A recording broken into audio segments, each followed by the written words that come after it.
अन्य नगरपालिकाની ચૂંટણી છે તે જાહેર કરાઈ છે, ધાનેરાની નથી કરાઈ, શું કહેશો?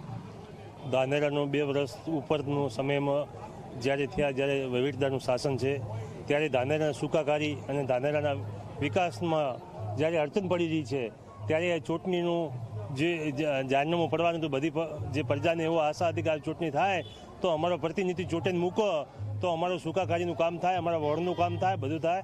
પણ આ સરકારને ચૂંટણી કરવી જ નથી. ચૂંટણીની હાર ભાળી ગઈ એ ભાજપ સરકાર, તો કે ચૂંટણી આ વખતે સભાથી ચૂંટણી રદ કરવામાં આવી છે. ખાસ કરીને જે સ્થાનિક લોકો છે તેમાં આક્રોશ જોવા મળી રહ્યો છે.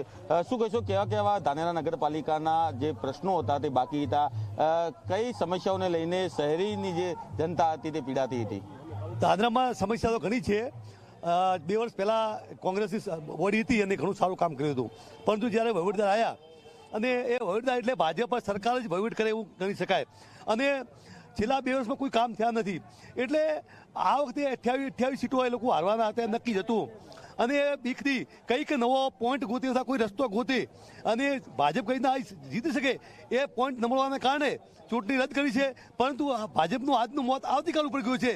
ભલે ચૂંટણી અને સ્થગિત કરી હોય, પણ ભવિષ્યમાં ચૂંટણી કરશે તો પણ ભાજપ 28 સીટ હારવાની છે એ નક્કી જ છે. ખાસ કરીને ચૂંટણી છે તે જાહેર નથી કરાઈ, તેને લઈને લોકોને કેવી સમસ્યાનો સામનો કરવો પડશે? લોકો જ્યારે ચૂંટાયેલી બોડી હોય એના પોતાના વોર્ડમાં ચૂંટાયેલા સભ્યો હોય તો એ લોકો તમામ સભ્યોને ઓળખતા હોય અને નાના મોટા ટોપો એ લોકો મારફત થતા હોય. જ્યારે અહીં સરકારી પ્રતિનિધિ હોય, સરકારી પ્રતિનિધિ પાસે કામ માટે જવું ચિઠ્ઠી મૂકવી પડે, અને ગરીબ અને નાના માણસ એ ચિઠ્ઠી લઈને કામ માટે ન જઈ શકે. એટલે નાના અને ગરીબ માણસો જે છે એ લોકોના કામ 100% રખડી પડશે અને લોકો પરેશાની વચ્ચે એવું મારું અંગત માનવું છે. ખાસ કરીને છેલ્લા 2 વર્ષથી વહીવટદાર શાસન નગરપાલિકામાં હતું, જેના કારણે લોકોના કામ નતા થતા તેવા સ્થાનિકો કહી રહ્યા છે.